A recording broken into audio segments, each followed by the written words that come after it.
Chapter number 2 नाम है संविधान सभा। और पहले क्वेश्चन के साथ शुरू करते हैं संविधान सभा को।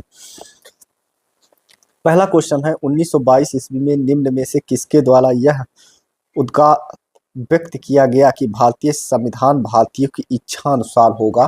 तो ये सबसे पहले कहा था महात्मा गांधी जी ने कहा था कि भारतीय संविधान जो होगा वो भारतीय संविधान जो होगा वो भारतीयों की इच्छा से अनुसार बनाया जाएगा। तो इसका जो पहले क्वेश्चन का आंसर है वो विकल्प नंबर ए सही है। विकल्प नंबर ए सही है।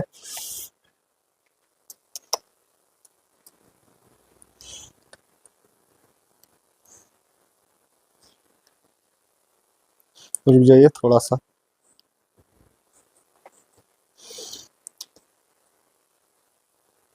दूसरा क्वेश्चन देखते हैं 1924 ईस्वी में किसके द्वारा ब्रिटिश सरकार से यह मांग की गई कि भारतीय संविधान के निर्माण के लिए संविधान सभा का गठन किया जाए।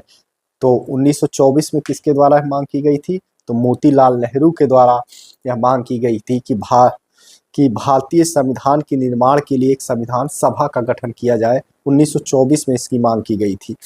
लेकिन एक अंग्रेज थे ब्रेकनहेड, उन्होंने मजाक उड़ाया था कि अगर भारतीय कोई ऐसा संविधान बनाकर दिखाए जो सभी दलों के लिए, सभी लोगों के लिए ये स्वीकार हो, तो हम उस पर एक संविधान का निर्माण करेंगे, लेकिन गठन करेंगे। लेकिन उसके बाद 1928 ईस्वी में एक मोतीलाल नेहरू की अध्यक्षता में एक कमेटी बनाई गई थी, तो संविधान का निर्माण की थी।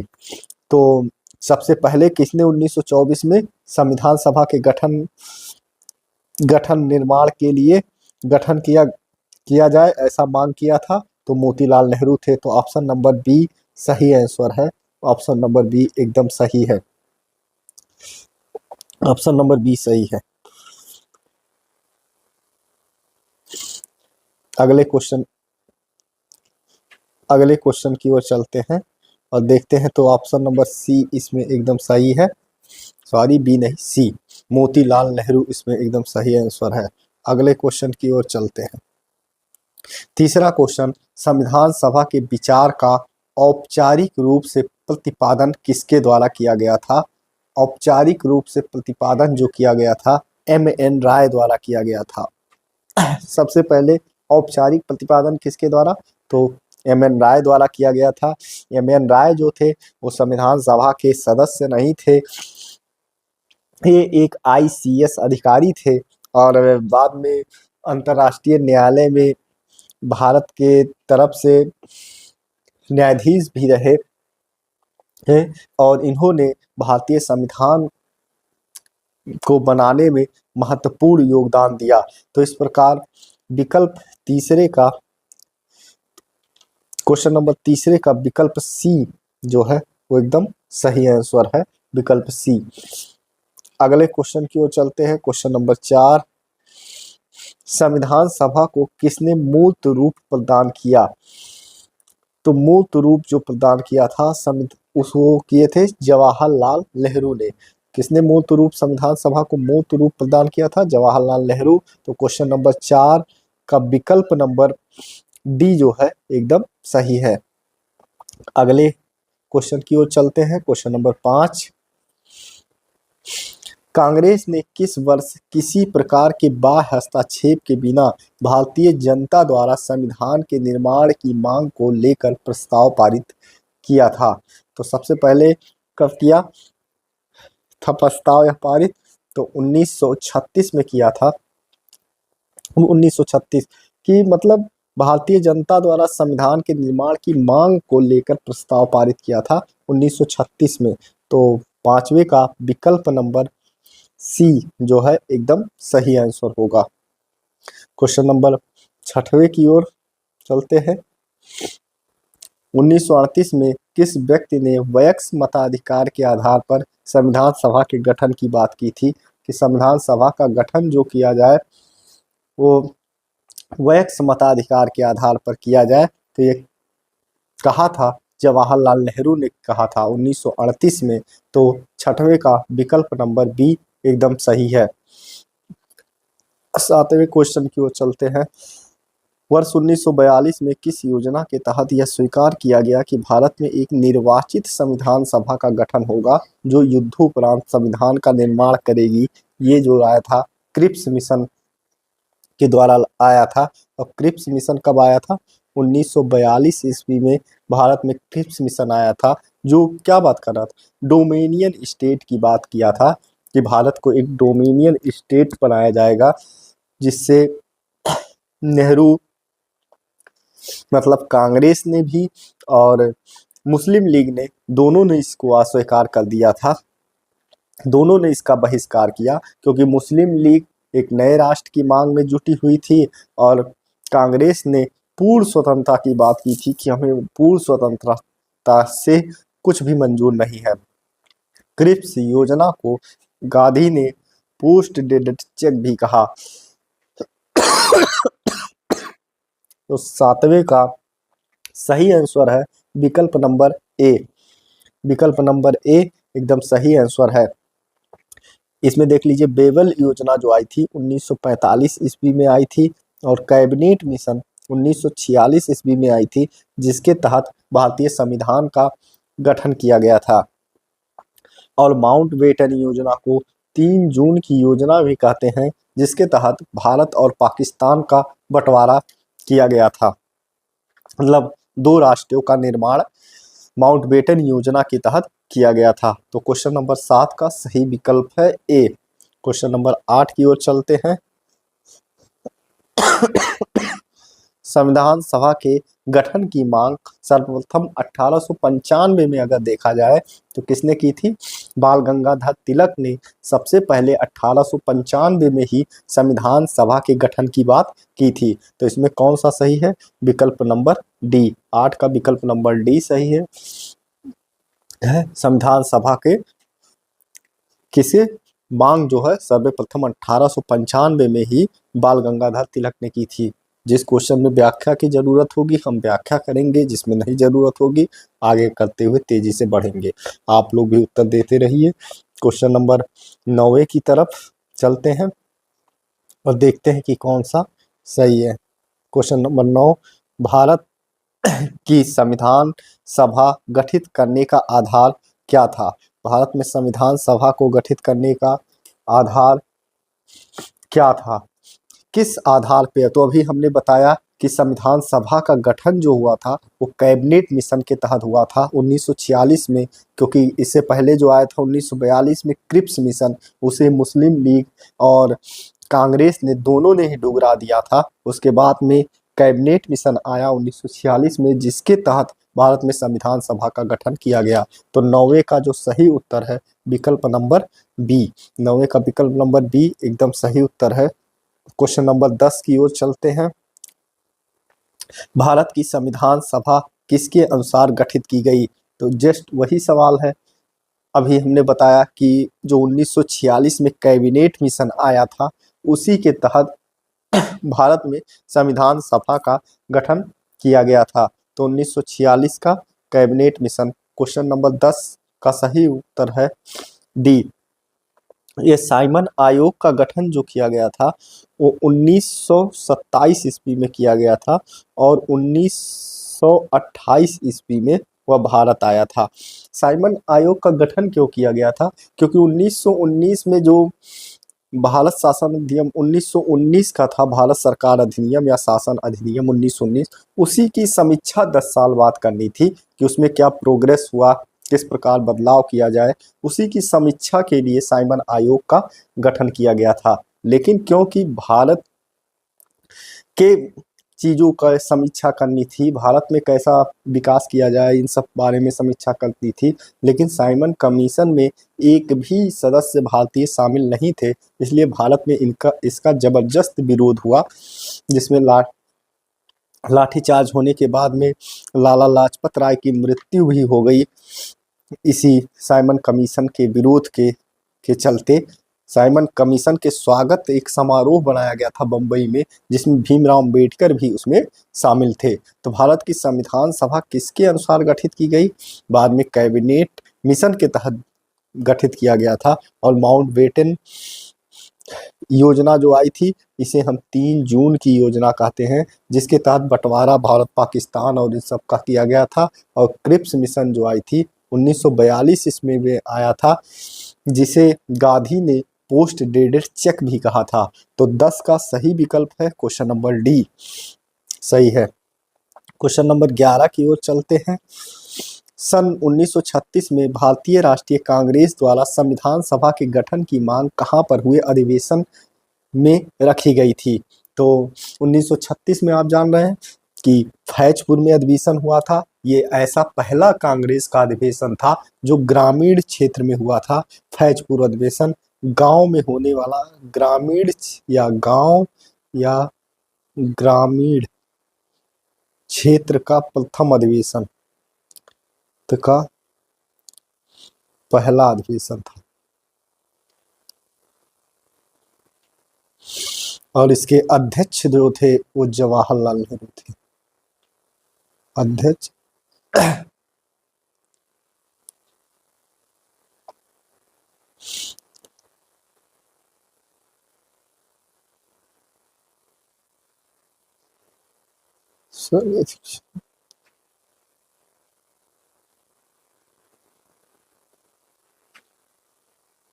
जवाहरलाल नेहरू इसके अध्यक्ष थे। तो वहीं पे संविधान सभा के गठन की मांग पर अधिवेशन में उठाया गया था। अध्यक्ष थे जवाहरलाल नेहरू। पहला ग्रामीण ये गांव में होने वाला है ग्रामीण क्षेत्र का पहला अधिवेशन था जो ग्रामीण क्षेत्र में हुआ था। तो क्वेश्चन नंबर 11 का सही आंसर है विकल्प नंबर सी, एकदम सही आंसर है। लाहौर अधिवेशन, इसके भी अध्यक्ष जो थे, लाहौर अधिवेशन जो हुआ था 1929 में, लाहौर अधिवेशन 1929 में जो हुआ था, इसके अध्यक्ष थे जवाहरलाल नेहरू ने इसकी भी अध्यक्षता की थी। और यहीं पे हमने पूर्ण स्वराज की मांग की थी कि हम पूर्ण स्वराज की मांग की बात करेंगे। तो यहाँ पे पूर्ण स्वराज से नीचे अब कुछ भी नहीं, ऐसा हमने नारा दिया था। और रावी नदी के तट पे रात के 12 बजे नेहरू ने झंडा फहराया था और यह ऐलान किया था कि पूर्ण स्वराज के नीचे अब कुछ भी मांग नहीं होगा। तो क्वेश्चन नंबर 11 का सही विकल्प सी है। अब क्वेश्चन नंबर 12 की ओर चलते हैं।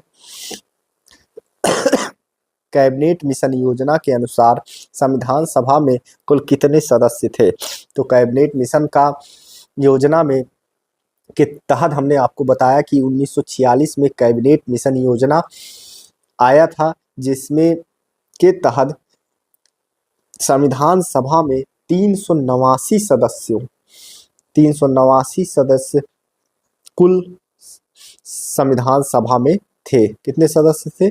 389 सदस्य थे, जिसमें से देख लिया जाए कौन कौन सदस्य कहाँ से थे। तो 389 सदस्यों में से 292 सदस्य जो थे वो ब्रिटिश प्रांतों से थे।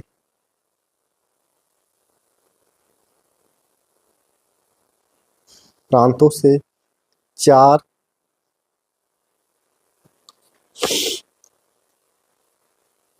जो थे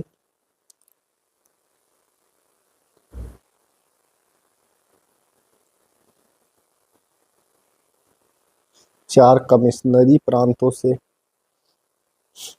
और जो 93 थे वो देसी रियासतों से।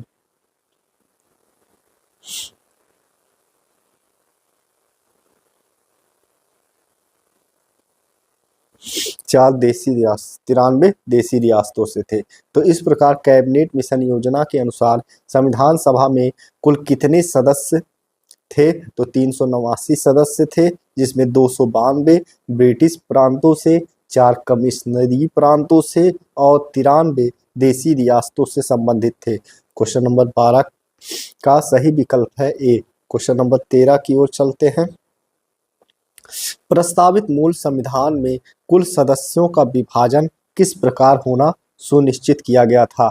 तो अभी हमने बताया कि टोटल संविधान सभा में कितने सदस्य थे 389 सदस्य थे, जिसमें ब्रिटिश प्रांतों से 200 292 प्रतिनिधि, ब्रिटिश प्रांतों से, देसी रियासतों से 93 प्रतिनिधि और मुख्य कमिश्नरी से क्षेत्रों से जो थे वो 4 प्रतिनिधि शामिल थे। तो इस प्रकार क्वेश्चन नंबर 13 का सही विकल्प है क्वेश्चन नंबर डी। अगले क्वेश्चन की ओर चलते हैं 14 की तरफ, और आप सब बताते रहे आंसर। देखिए कितना सही हो रहा है। संविधान सभा में विभिन्न प्रांतों के लिए 292 सदस्यों का निर्वाचन होना था। इनमें से कांग्रेस के कितने प्रतिनिधि निर्वाचित होकर आए? तो कांग्रेस के कुल कितने प्रतिनिधि निर्वाचित हुए? 292 में से 208 सदस्य कांग्रेस के निर्वाचित हुए। इसीलिए गॉडविन ऑस्टिन ने कहा था कि संविधान सभा कांग्रेस है और कांग्रेस भारत। इसलिए कहा था क्योंकि 292 सदस्यों में से 208 सदस्य केवल और केवल कांग्रेस से थे। इसीलिए गॉडविन ऑस्टिन ने कहा था कि संविधान सभा कांग्रेस है और कांग्रेस भारत। अगले क्वेश्चन की ओर चलते हैं। तो 14 का विकल्प नंबर बी एकदम सही है। 15 की ओर चलते हैं। पुनर्गठन के फलस्वरूप वर्ष 1947 में संविधान सभा के सदस्यों की संख्या कितनी थी? तो जब पुनर्गठन किया गया, भारत पाकिस्तान का बंटवारा हो गया, तो उस समय जो 389 सदस्य तो टोटल थे। जब भारत पाकिस्तान का बंटवारा नहीं हुआ था, संविधान सभा का गठन किया गया था, लेकिन बंटवारे के बाद 1947 के बाद हमारे पास कितने सदस्य बन गए? तो 299 सदस्य हो गए। 1947 में संविधान सभा के सदस्यों की संख्या कितनी हो गई? 299। तो 15 का सही है विकल्प नंबर बी। 15 का विकल्प बी सही है। क्वेश्चन नंबर 16 की ओर चलते हैं। क्वेश्चन नंबर 16 देखते हैं। संविधान सभा पुनर्गठित में देसी रियासतों के कितने प्रतिनिधि थे? अभी हमने बताया कि देसी रियासतों से हमने 93 सीट, देसी रियासतों से कितने लिए थे? 93 सीटें थी देसी रियासतों के पास। लेकिन जब पुनर्गठन हो गया, पाकिस्तान का बंटवारा हो गया, तो उस समय जो देसी रियासतों से जो सीटें बची वो 70 सीट, देसी रियासतों से 70 सीट बची, 70 सीटें। तो क्वेश्चन नंबर 16 का सही आंसर है, क्वेश्चन नंबर 16 का सही है ऑप्शन बी। क्वेश्चन नंबर 17 की ओर चलते हैं। पुनर्गठित संविधान सभा में विभिन्न प्रांतों के लिए कितने प्रतिनिधित्व थे? तो विभिन्न प्रांतों के लिए कितने प्रतिनिधित्व थे? तो 229 प्रतिनिधित्व। पुनर्गठन संविधान सभा में विभिन्न प्रांतों से कितने प्रतिनिधि थे? 229 प्रतिनिधि विभिन्न प्रांतों से थे। ठीक, तो 17 का सही आंसर है विकल्प नंबर बी। 18 की ओर चलते हैं। कैबिनेट मिशन योजना के अंतर्गत संविधान निर्मात्री परिषद में प्रत्येक प्रांत की आवंटित सदस्य संख्या निर्धारित करने के लिए एक प्रतिनिधि कितनी जनसंख्या के अनुपात में था? तो 10 लाख व्यक्तियों पे एक प्रतिनिधि को चुना गया था। तो 18 का क्वेश्चन नंबर 18 का विकल्प नंबर बी सही है कि 10 लाख व्यक्तियों पे एक प्रतिनिधित्व, मतलब 10 लाख लोगों पे एक प्रतिनिधित्व को चुना गया था। क्वेश्चन नंबर 18 के बाद क्वेश्चन नंबर 19। संविधान सभा के सदस्यों को निम्न में से किसके प्रत्यक्ष रूप से निर्वाचित किया था? अब संविधान सभा के सदस्य कैसे निर्वाचित हुए थे? तो 10 लाख जनसंख्या पे एक प्रतिनिधित्व को निर्वाचित करना था संविधान सभा के सदस्यों में। और वो कैसे निर्वाचित हुए? प्रांतों की विधान सभाएं जो थी उन्होंने निर्वाचित करके संविधान सभा में भेजा था। तो 19 का विकल्प नंबर ए जो है एकदम सही है। क्वेश्चन नंबर 20 की ओर चलते हैं।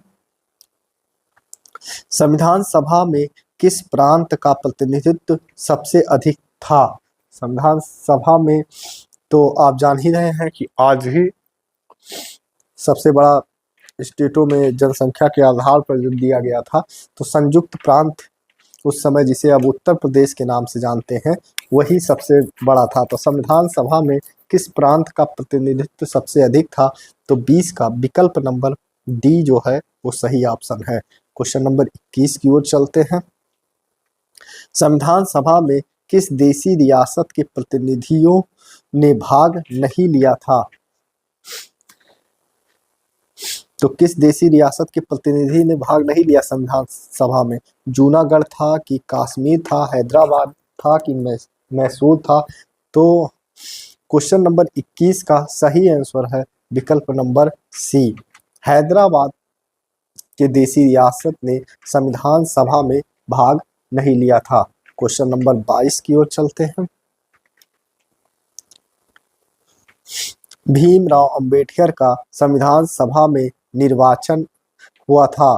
तो भीमराव अंबेडकर का संविधान सभा में निर्वाचन पश्चिम बंगाल से हुआ था, लेकिन बाद में जब पाकिस्तान और भारत का बंटवारा हुआ तो ये पश्चिम बंगाल से, जहां से वो जीते हुए थे, क्योंकि वह पूर्वी पाकिस्तान में वह हिस्सा चला गया, इसलिए उनका निर्वाचन रद्द हो गया। तब जाकर के बम्बई से वह पुनः बम्बई से चुन करके जयकर साहब ने वहां पे त्यागपत्र दिया और वह बम्बई से, और वहां से चुन करके पुनः वह संविधान सभा में आए। तो 22 का सही विकल्प जो है, संविधान सभा में उनका निर्वाचन हुआ था, पश्चिम बंगाल से हुआ था। विकल्प नंबर 22 का विकल्प ए सही है। का निर्वाचन सर्वप्रथम तो पश्चिम बंगाल से ही हुआ था। मुस्लिम लीग ने किस कारण संविधान सभा का बहिष्कार किया? मुस्लिम लीग संविधान सभा का अध्यक्ष किसी मुस्लिम को बनाना चाहता था, इसलिए बहिष्कार किया नहीं। मुस्लिम लीग को संविधान सभा में उचित प्रतिनिधित्व नहीं मिला, इसलिए कि मुस्लिम लीग मुसलमानों के लिए एक अलग संविधान चाहता था। हाँ, एकदम बात सही है कि मुस्लिम लीग जो था वो एक अलग संविधान की मांग कर रहा था, अलग राष्ट्र की मांग कर रहा था, इसलिए विकल्प नंबर 23 का जो सी है एकदम सही है। क्वेश्चन नंबर 24 देखते हैं। संविधान सभा का चुनाव निम्न में से किस आधार पर हुआ था? तो संविधान सभा का चुनाव जो हुआ था सीमित मताधिकार के आधार पर किया गया था। 24 का विकल्प नंबर सी एकदम सही है। इसमें क्या किया गया था कि प्रांतों की विधान सभाओं के द्वारा संविधान सभा के सदस्यों का चुनाव कराया गया था, जिसमें जो थे सीमित मताधिकार पे कुछ ही लोग वोट दे सकते थे। सीमित मताधिकार के आधार पर इनके चुनाव को कराया गया था। तो 24 का विकल्प नंबर सी सही है। क्वेश्चन नंबर 25 की ओर चलते हैं। संविधान सभा के सदस्य प्रतिनिधि थे, कैसे चुने गए थे इनको? तो अभी हमने बताया कि इनको विधान सभाओं द्वारा चुना गया था, और विधानसभा के सदस्यों को कौन चुना था? जनता डायरेक्ट उनको चुनती थी। तो ये जनता द्वारा जो संविधान सभा के सदस्य थे कैसे चुने गए? अप्रत्यक्ष रूप से चुने गए थे, जनता द्वारा अप्रत्यक्ष रूप से, इसलिए क्वेश्चन नंबर 25 का सही आंसर है विकल्प नंबर बी। क्वेश्चन नंबर 26 की ओर चलते हैं। भारतीय संविधान निर्मात्री सभा प्रांतों की जनता द्वारा चुनी गई थी? नहीं, प्रांतीय विधान सभाओं द्वारा परोक्ष रूप से अनुपातिक प्रतिनिधित्व प्रणाली के माध्यम से चुनी गई थी। एकदम सही बात है कि प्रांतीय विधान सभाओं द्वारा परोक्ष रूप से अनुपातिक प्रतिनिधित्व प्रणाली द्वारा इनको चुना गया था। तो 26 का विकल्प नंबर बी एकदम सही है। क्वेश्चन नंबर 27 को देखते हैं। भारतीय संविधान को किसने बनाया था? किसने बनाया भारतीय संविधान? तो संविधान सभा द्वारा बनाई गई थी। बहुत आसान क्वेश्चन। भारतीय संविधान को किसने बनाया? तो भारतीय संविधान सभा द्वारा बनाई गई थी। तो 27 का विकल्प नंबर ए सही है। क्वेश्चन नंबर 28, संविधान सभा के लिए चुनाव कब संपन्न हुआ था? संविधान सभा के लिए चुनाव कब संपन्न हुआ? 1946 में संपन्न किया गया था। 1946 में संविधान सभा के लिए चुनाव संपन्न किया गया था। क्वेश्चन नंबर 28 का विकल्प बी एकदम सही आंसर है। क्वेश्चन नंबर 29 की ओर चलते हैं। भारतीय संविधान सभा की स्थापना कब हुई? भारतीय संविधान सभा की स्थापना कब हुई थी, ये बताना है। तो संविधान सभा की स्थापना अगर पूछे तो 6 दिसंबर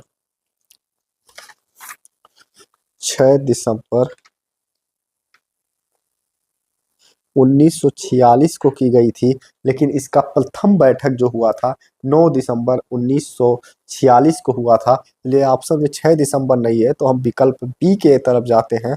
29 का ऑप्शन नंबर बी एकदम सही है। ये स्थापना किया गया था 6 दिसंबर 1946 को, और विकल्प नंबर बी सही है। क्वेश्चन नंबर 30 की ओर चलते हैं। संविधान सभा का प्रथम अधिवेशन कहाँ हुआ था?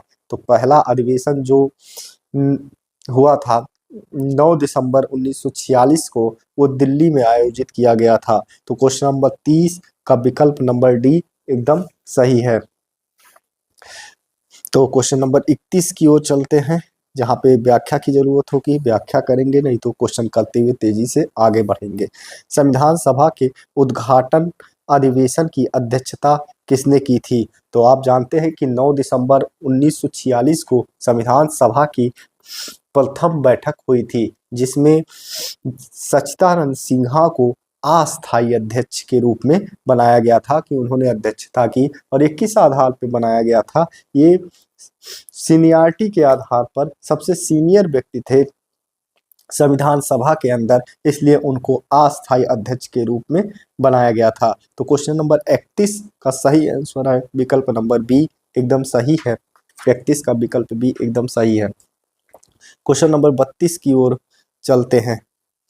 संविधान सभा का पहला सत्र हुआ था। अभी हमने बताया कि 9 दिसंबर 1946 को संविधान सभा का पहला सत्र या पहला अधिवेशन हुआ था, जिसमें सच्चिदानंद सिन्हा जी को अस्थायी अध्यक्ष के रूप में बनाया गया था, और जबकि उपाध्यक्ष एंथोनी फ्रैंक जो थे वो अस्थायी उपाध्यक्ष थे। तो क्वेश्चन नंबर 32 का पहला सत्र कहाँ हुआ था पूछा है, तो कब हुआ है पूछा है, तो 32 का विकल्प नंबर सी एकदम सही है। क्वेश्चन नंबर 33, संविधान सभा के अस्थायी अध्यक्ष कौन थे? अभी हमने बताया कि पहले में डॉक्टर सच्चिदानंद सिन्हा को उनकी सीनियरिटी के आधार पर अस्थायी अध्यक्ष बनाया गया था। तो 33 का विकल्प नंबर सी सही है। क्वेश्चन नंबर 34, संविधान सभा के अस्थायी अध्यक्ष कौन थे? तो 11 दिसंबर 1946 ईस्वी को दूसरा संविधान सभा का बैठक हुआ 11 दिसंबर 1946 को, जिसमें डॉक्टर राजेंद्र प्रसाद को संविधान सभा का अस्थायी अध्यक्ष बनाया गया। तो 34 का विकल्प नंबर सी एकदम सही है। क्वेश्चन नंबर 35 की ओर चलते हैं। 11 दिसंबर 1946 को किसे संविधान सभा का अस्थायी अध्यक्ष चुना गया था? तो अभी मैंने बताया डॉक्टर राजेंद्र प्रसाद को चुना गया था। तो 35 का विकल्प नंबर बी एकदम सही है। क्वेश्चन नंबर 36, संविधान सभा के संवैधानिक सलाहकार कौन थे? तो संविधान सभा के संवैधानिक सलाहकार बेनेगल नरसिंह राव थे। तो क्वेश्चन नंबर 36 का विकल्प नंबर डी एकदम सही है। क्वेश्चन नंबर 36 का विकल्प नंबर डी सही है। ये संविधान सभा के संवैधानिक सलाहकार थे बेनेगल नरसिंह राव, बी एन राव इनको शॉर्टकट में कहते हैं, बी एन राव संविधान सभा के संवैधानिक सलाहकार थे। क्वेश्चन नंबर 37 की ओर चलते हैं। संविधान सभा के चुने हुए अस्थाई अध्यक्ष कौन थे? संविधान सभा में चुने हुए अस्थाई अध्यक्ष तो हमने बताया 11 दिसंबर 1946 को डॉक्टर राजेंद्र प्रसाद को संविधान सभा का अस्थाई अध्यक्ष चुना गया, जबकि उसके पहले जो हुआ था अधिवेशन 9 दिसंबर 1946 को प्रथम संविधान अधिवेशन संविधान सभा का अधिवेशन हुआ था, उसमें सच्चिदानंद सिन्हा को अस्थाई अध्यक्ष सीनियरिटी के आधार पर चुना गया था। तो 37 का विकल्प नंबर सी एकदम सही है। क्वेश्चन नंबर 38 की ओर चलते हैं। क्वेश्चन नंबर 38, निम्नलिखित में से कौन संविधान सभा का सदस्य नहीं था? तो संविधान सभा के सदस्य के.एम. मुंशी हाँ सदस्य थे। एक प्रारूप समिति का गठन किया गया था। प्रारूप समिति का गठन किया गया था 29 अगस्त 1946 ईस्वी को गठित किया गया था। इसमें के सदस्य थे के.एम. मुंशी भी इसमें शामिल थे, एन. गोपाल स्वामी अयंगर भी इसमें शामिल थे, टी.टी. कृष्णामाचारी भी इसमें शामिल थे। तो कौन इसके सदस्य नहीं थे? तो निम्न में से कौन संविधान सभा का सदस्य नहीं था? तो विकल्प नंबर सी सही आंसर है। 38 का विकल्प नंबर सी सही आंसर है। ये तीनों लोग संविधान सभा में सम्मिलित थे। क्वेश्चन नंबर 39 की ओर चलते हैं। संविधान के निम्नलिखित पहलुओं के अध्ययन हेतु संविधान सभा ने कितनी समितियां नियुक्त की थी?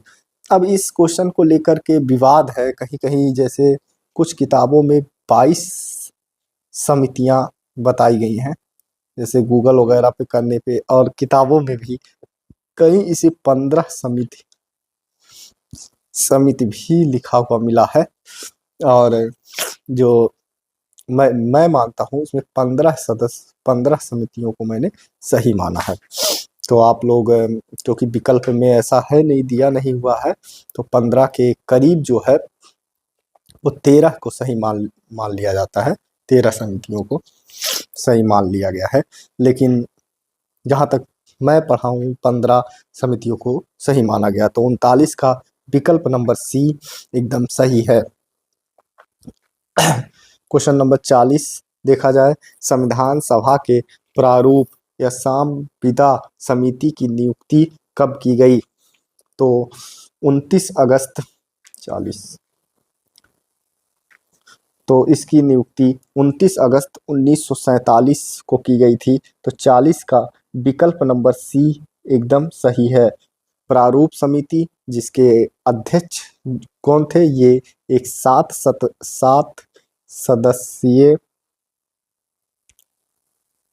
सदस्यीय समिति थी, जिसके अध्यक्ष जो थे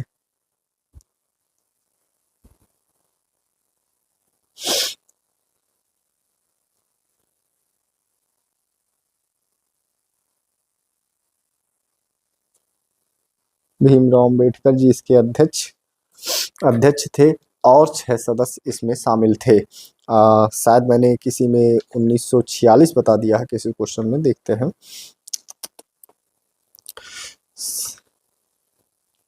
शायद मैंने यहाँ पे गलती से क्वेश्चन नंबर 38 में 1946 नहीं 1947 रहेगा, सॉरी माफ करिएगा, हमने थोड़ा गलती हो गया। अब हम चलते हैं, तो क्वेश्चन नंबर 40 इसमें सही विकल्प है। क्वेश्चन नंबर 40 का सही विकल्प है सी।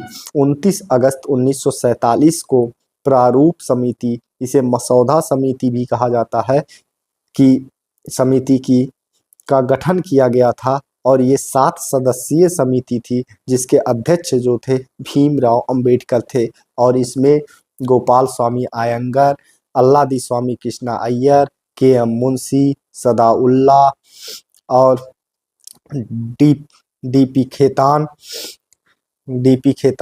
और एक के.एल. मित्र इसमें शामिल थे, जिसमें के.एल. मित्र जो थे उनके स्वास्थ्य कारण बहुत खराब हो गया था, तो उसके स्थान पे माधव राव को लाया गया, और जबकि डीपी खेतान की 1948 में मृत्यु हो गई, तो उसके स्थान पे कृष्णा मचारी को इनको लाया गया था। तो इस प्रकार संविधान के प्रारूप समिति के अध्यक्ष डॉक्टर भीमराव अंबेडकर और ये 7 सदस्य इसमें शामिल थे। अगले क्वेश्चन की ओर चलते हैं। भारतीय संविधान सभा की प्रारूप समिति के अध्यक्ष, अभी हमने आपको नाम भी बता दिया कि उसमें 7 पूरे सदस्य थे अध्यक्ष को लेके, 6 अन्य सदस्य थे, एक अध्यक्ष भीमराव अंबेडकर इसके अध्यक्ष थे। 29 अगस्त 1947 को इसका गठन किया गया था। तो क्वेश्चन नंबर 41 का सही आंसर है विकल्प नंबर सी। एक बार और आप सुन लीजिए कौन कौन से सदस्य इसमें शामिल थे, जिससे आपको नाम याद हो जाए, क्योंकि बार बार पूछे जाते हैं प्रारूप समिति में कौन से सदस्य नहीं थे, ऐसा करके क्वेश्चन पूछे जाते हैं।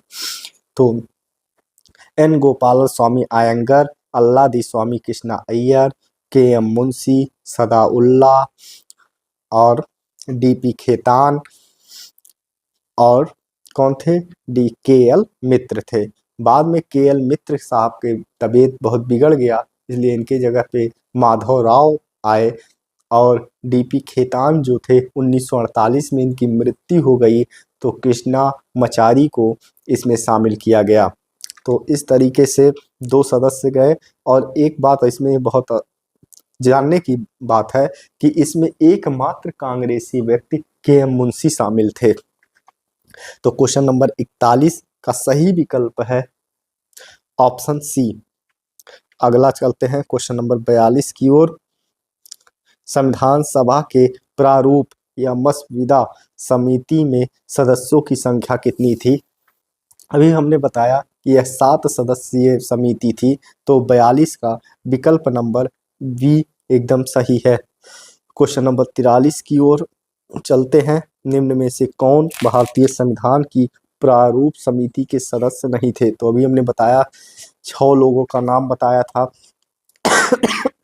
उसके बाद में हमने बताया कि इसको समस्या हो गई, कौन हट गए 2 लोग, उनके जगह पे कौन 2 लोग आए।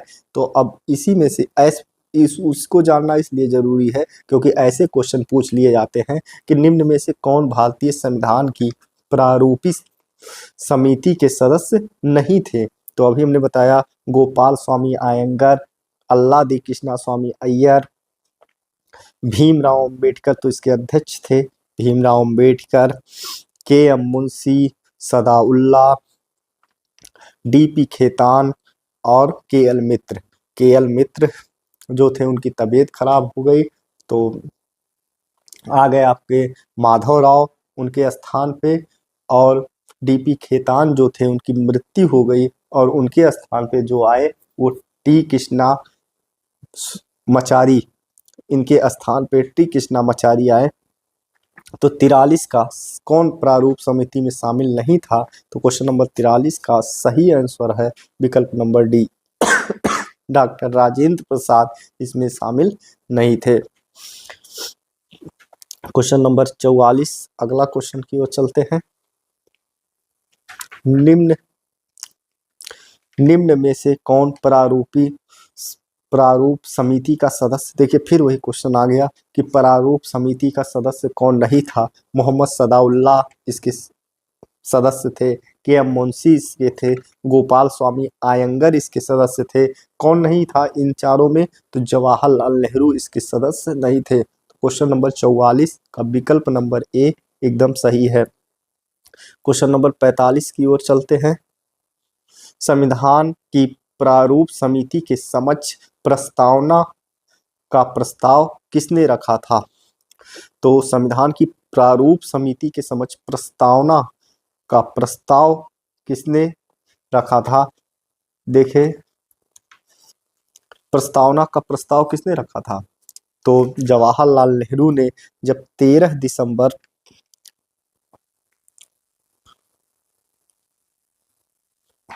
1946 को उद्देश्य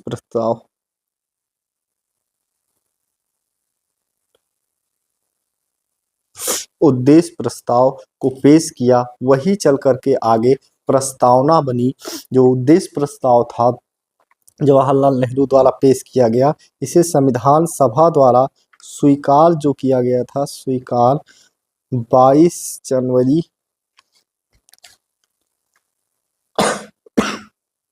1947 को इसे स्वीकार किया गया और बाद में यही प्रस्तावना का रूप धारण कर ली और प्रस्तावना के नाम से बनी। तो प्रस्तावना का प्रस्ताव किसने रखा था? तो 45 का विकल्प नंबर डी एकदम सही है, जवाहरलाल नेहरू ने रखा था।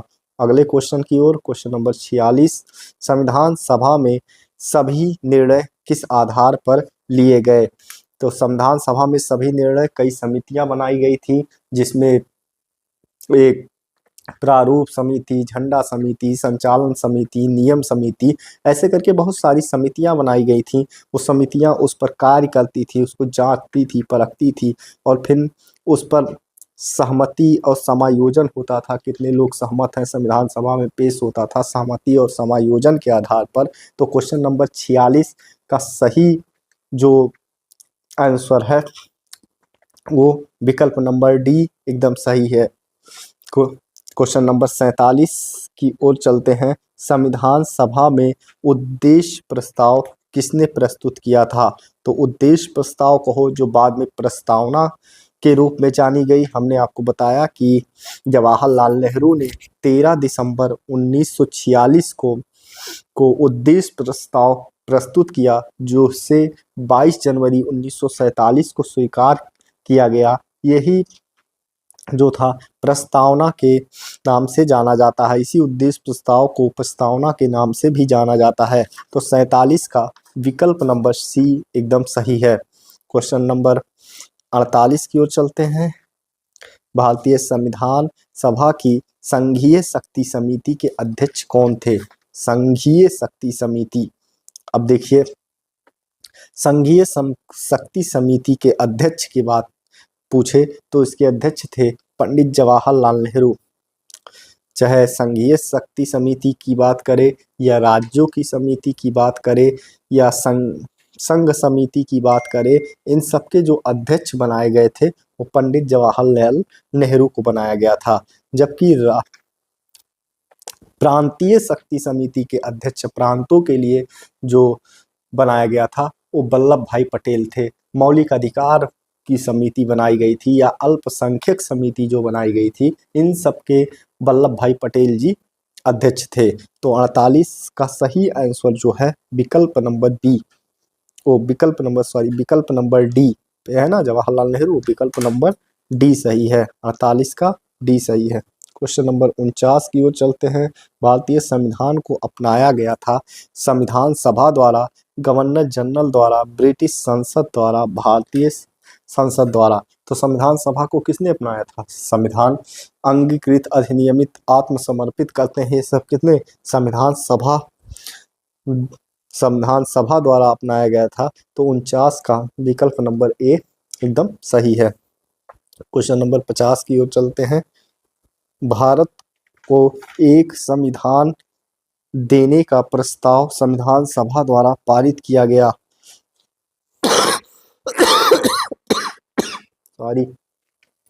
भारत को एक संविधान देने का प्रस्ताव संविधान सभा द्वारा पारित किया गया था 22 जनवरी 1947 को।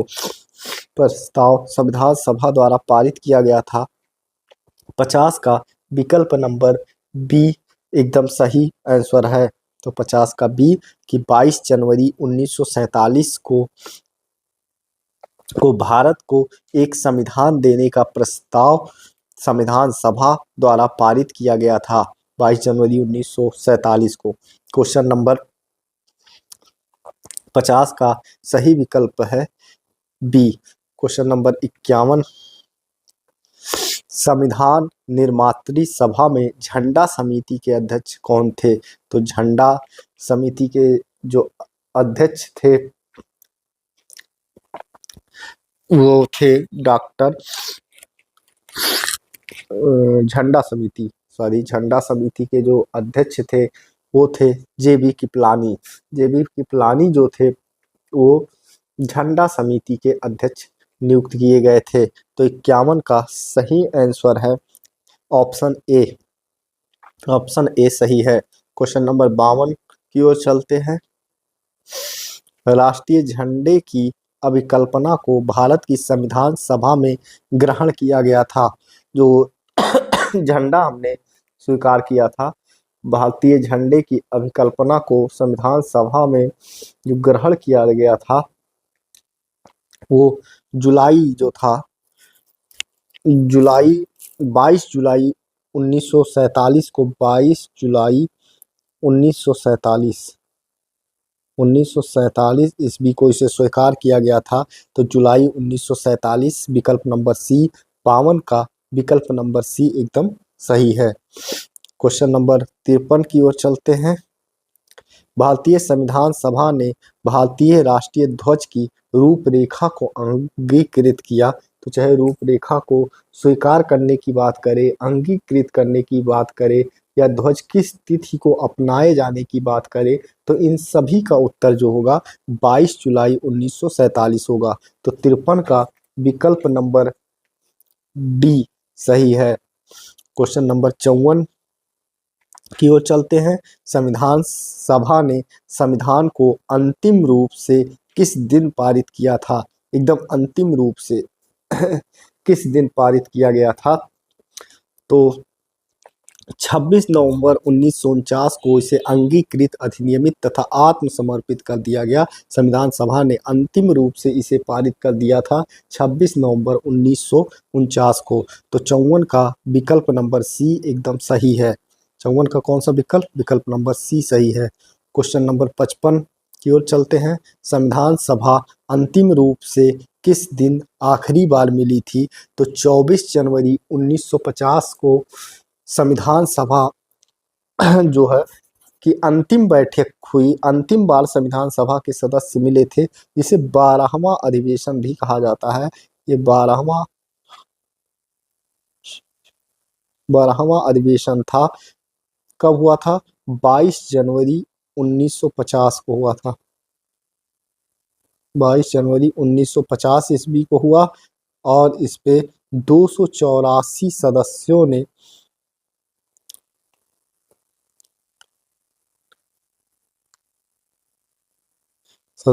संविधान पर हस्ताक्षर किए। इसी दिन, तो इसी दिन 284 सदस्यों ने संविधान पर हस्ताक्षर किए थे। इसे 12वां अधिवेशन कहा जाता है संविधान सभा का। यह 12वां अधिवेशन था जो 24 जनवरी 1950 को हुआ। तो 55 का सही आंसर है विकल्प नंबर सी। क्वेश्चन नंबर 56 की ओर चलते हैं। संविधान सभा के कितने उपस्थित सदस्यों ने संविधान पर हस्ताक्षर किया? तो अभी हमने बताया कि जो 12वां संविधान सभा का अधिवेशन हुआ, या संविधान सभा की बैठक जो हुई, 12वें नंबर की जो आखिरी संविधान सभा की बैठक थी, उसमें 284 सदस्यों ने संविधान पर हस्ताक्षर किए जो 24 जनवरी 1950 को हुआ था। इसलिए 56 का विकल्प नंबर बी एकदम सही है। क्वेश्चन नंबर 57 की ओर चलते हैं। संविधान सभा द्वारा अंतिम रूप से पारित संविधान में कुल कितने अनुच्छेद और अनुसूचियां हैं? तो अंतिम रूप से जो पारित किया गया उसमें 395 अनुच्छेद और 8 अनुसूचियां थी। मूल संविधान में, मूल संविधान की बात करें, संविधान में 8 अनुसूचियां थी।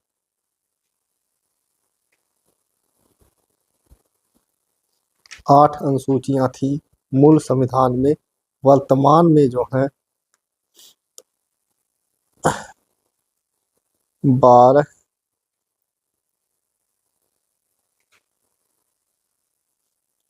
अनुसूचियां जो है, वो वर्तमान में कितनी अनुसूचियां हैं? तो 12 अनुसूचियां हैं। तो 57 का विकल्प नंबर सी एकदम सही होगा।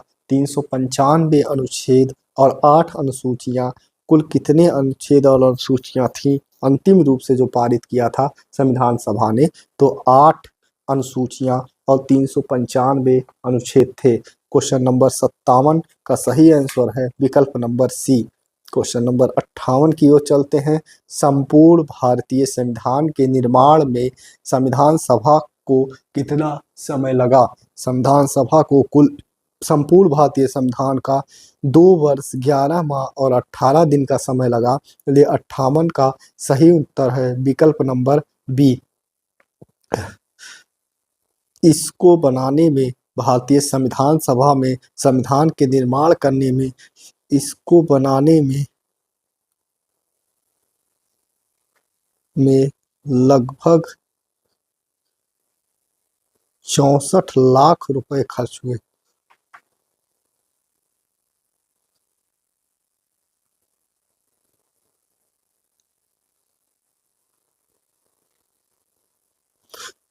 और 60 देशों के संविधान का, लगभग 60 देशों के संविधान का अध्ययन करके और 64 लाख रुपए खर्च करने के उपरांत भारतीय संविधान सभा द्वारा भारत के संविधान का निर्माण किया गया, जिसे बनने में 2 वर्ष 11 माह 18 दिन का समय लगा। तो विकल्प 58 का विकल्प नंबर बी सही है।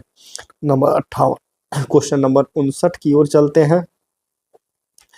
किस दिन से संविधान सभा का अंतरकालीन संसद के रूप में आविर्भाव हुआ?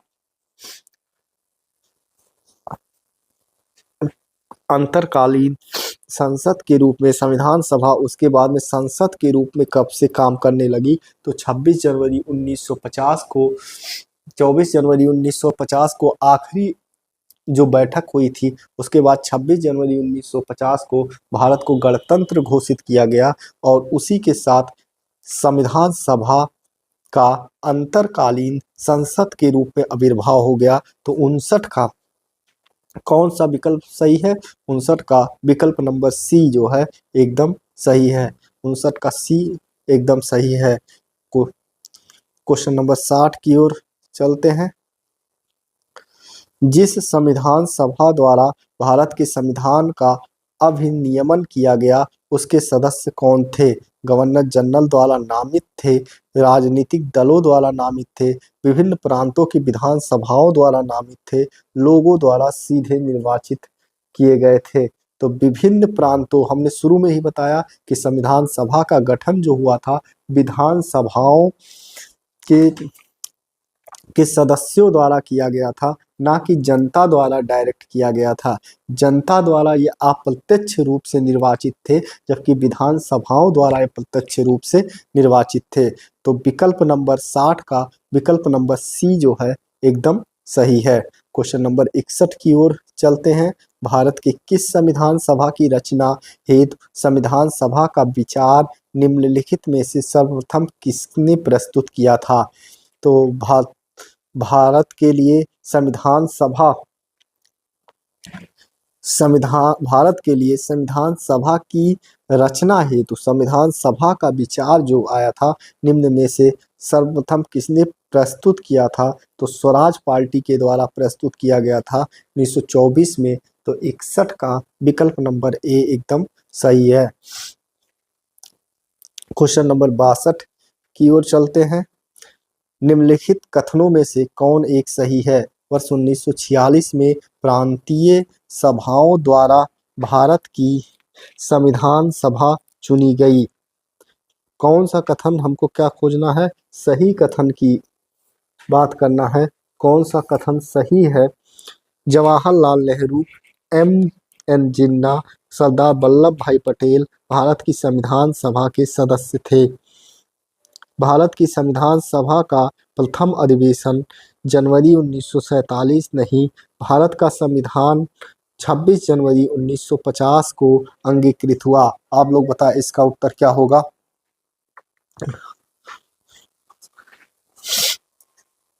ठीक है, तो आप जानिए कि 62 का विकल्प नंबर ए जो है वो सही है। वर्ष 1946 में 6 दिसंबर 1946 को प्रांतीय सभाओं द्वारा भारत की संविधान सभा को चुना गया और 9 दिसंबर 1946 को पहली बैठक हुआ, जिसमें सच्चिदानंद सिन्हा जी को अस्थायी अध्यक्ष चुना गया था।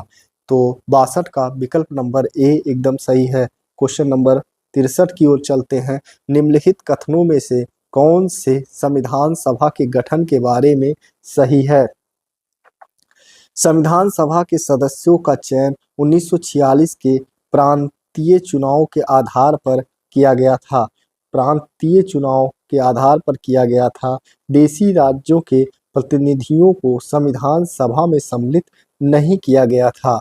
संविधान सभा के भीतर विचार विमर्श जनता द्वारा व्यक्त की गई रायों से प्रभावित नहीं होता था। सामूहिक सहभागिता का भाव उत्पन्न करने के लिए जनता से सुझाव मांगे गए थे। बताइए कौन सा विकल्प इसमें से सही है? आप लोग बताइए। संविधान सभा के सदस्यों का चयन 1946 के प्रांतीय चुनाव के आधार पर किया गया था। हाँ। देशी राज्यों के प्रतिनिधियों को संविधान सभा में सम्मिलित नहीं किया गया था। देशी राज्यों के प्रतिनिधियों को क्यों नहीं संविधान सभा में? अभी आपने देखा कि संविधान सभा में जो 389 सदस्य थे उसमें से 93 सीटें जो थी देशी राज्यों के प्रतिनिधियों के लिए शामिल की गई थी। तो दूसरा ऑप्शन तो गलत हो गया। संविधान सभा के भीतर विचार विमर्श जनता द्वारा व्यक्त की गई रायों से प्रभावित नहीं होता था। तो ठीक है, जनता द्वारा की गई रायों से प्रभावित नहीं होता था और सामूहिक सहभागिता का भाव उत्पन्न करने के लिए जनता से सुझाव मांगे जाते थे। ऐसा कुछ नहीं था। सामूहिक सहभागिता के लिए जनता से सुझाव मांगना ऐसा नहीं था। तो विकल्प नंबर 63 का ए जो है विकल्प नंबर ए सही ऑप्शन है। क्वेश्चन नंबर 64 की ओर चलते हैं। भारतीय संविधान सभा के प्रथम दिन के अधिवेशन की अध्यक्षता इन्होंने की थी। तो प्रथम अधिवेशन हमने बताया कि 9 दिसंबर 1946 को हुआ था, जिसके लिए अस्थायी सदस्य डॉक्टर सच्चिदानंद सिन्हा को बनाया गया था। तो 64 का विकल्प नंबर डी जो एकदम सही है। विकल्प नंबर डी एकदम सही है। क्वेश्चन नंबर 65 की ओर चलते हैं। भारत के संविधान का निर्माता किसे माना जाता है? भारत के संविधान का निर्माता तो संविधान सभा ने संविधान का मतलब निर्माण किया था, लेकिन वैसे देखा जाए लोग मतलब वैसे देखा जाए तो भीमराव अंबेडकर जी को भारत के संविधान का निर्माता कह दिया जाता है। तो क्वेश्चन 65 का विकल्प नंबर बी एकदम सही है। क्वेश्चन नंबर 66 की ओर चलते हैं। संविधान पांडुलेखन समिति का निम्न में से कौन सदस्य नहीं था? पांडुलेखन समिति के सदस्य कौन से नहीं थे? तो इसमें जो थे के एम मुंशी भी थे, ए के अय्यर भी थे, मोहम्मद जो आपके सदाउल्ला भी थे, लेकिन जवाहरलाल नेहरू इसमें शामिल नहीं थे। किसमें? संविधान पांडुलेखन समिति में जो थे जवाहरलाल नेहरू शामिल नहीं थे। तो 66 का विकल्प नंबर डी एकदम सही है। क्वेश्चन नंबर 67 की ओर चलते हैं।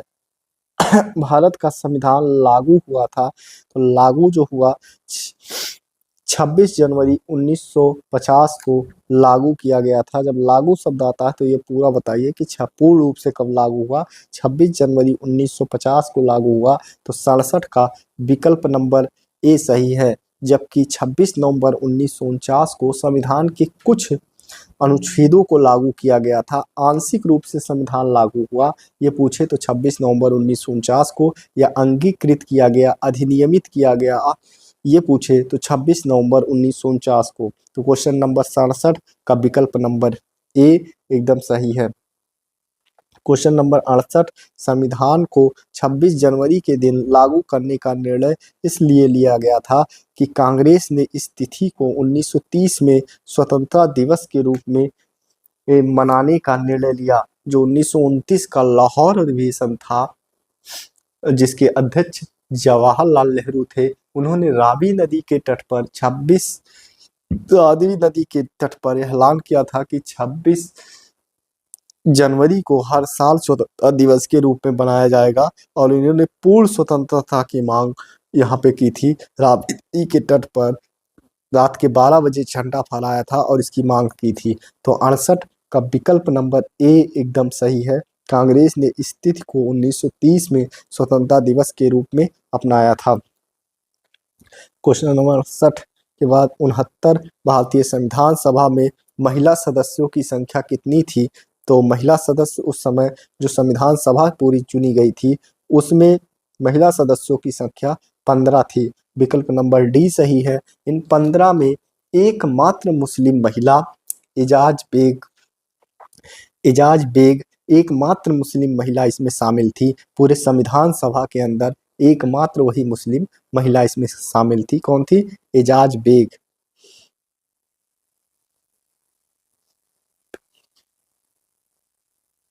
एजाज बेग एकमात्र मुस्लिम महिला इन 15 सदस्यों में शामिल थी। क्वेश्चन नंबर 69 का सही आंसर है विकल्प नंबर डी। क्वेश्चन नंबर 70, इनमें से किसने संविधान सभा में यह कहा था कि 26 जनवरी 1950 को भारत अंतर विरोधाभास के जीवन काल में प्रविष्ट हो रहा है? यह डॉक्टर भीमराव अंबेडकर ने कहा था। 26 जनवरी 1950 को जब भारत गणतंत्र हुआ, भारत का संविधान पूर्ण रूप से लागू हो गया, तब उन्होंने यह कहा था कि 26 जनवरी 1950 को भारत अंतर विरोधों के जीवन काल में प्रविष्ट हो रहा है। तो 70 का विकल्प नंबर ए एकदम सही है। क्वेश्चन नंबर 71, भारत के राष्ट्रीय चिन्ह को किस दिन अपनाया गया था? तो 26 जनवरी 1950 को भारत के राष्ट्रीय चिन्ह को अपनाया गया था। तो विकल्प 71 का विकल्प नंबर बी एकदम सही है कि 26 जनवरी 1950 को 71 सॉरी कितना नहीं बोला, 26 जनवरी 1950 को जब भारत गणतंत्र हुआ उसी के साथ में हमने राष्ट्रीय चिन्ह को भी अपनाया 26 जनवरी 1950 को। जबकि राष्ट्रीय गीत और राष्ट्रीय गान को 24 जनवरी 1950 को हमने अपनाया था। जबकि राष्ट्रीय ध्वज हमने शुरू में बात की कि 22 जुलाई 1947 को राष्ट्रीय ध्वज को अपनाया गया था। तो क्वेश्चन नंबर 71 का विकल्प नंबर बी एकदम सही है। क्वेश्चन नंबर 72, संविधान सभा के संदर्भ में निम्न में से कौन सा कथन सही है? जनवरी 1950 में संविधान सभा ने राष्ट्रगान को अंगीकृत किया। ठीक है। क्वेश्चन नंबर 72 का विकल्प नंबर ए देख लिए। विकल्प नंबर बी, संविधान सभा ने मई 1947 में भारत की राष्ट्रमंडल की सदस्यता की पुष्टि की। एकदम सही बात है कि राष्ट्रमंडल की ये मई 1947 नहीं ये गलत हो गया, मई 1947 में नहीं पुष्टि की थी। जनवरी 1948 में संविधान सभा ने राष्ट्रीय गीत को अंगीकृत किया। नहीं, राष्ट्रीय गीत को अंगीकृत नहीं किया था। संविधान सभा ने जुलाई 1949 में राष्ट्रीय ध्वज को अपनाया था। नहीं, राष्ट्रीय ध्वज जो हमने अपनाया था वो 22 जुलाई 1947 को अपनाया था। और ये राष्ट्रीय गीत की बात करें तो ये जो अपनाया गया था 24 जनवरी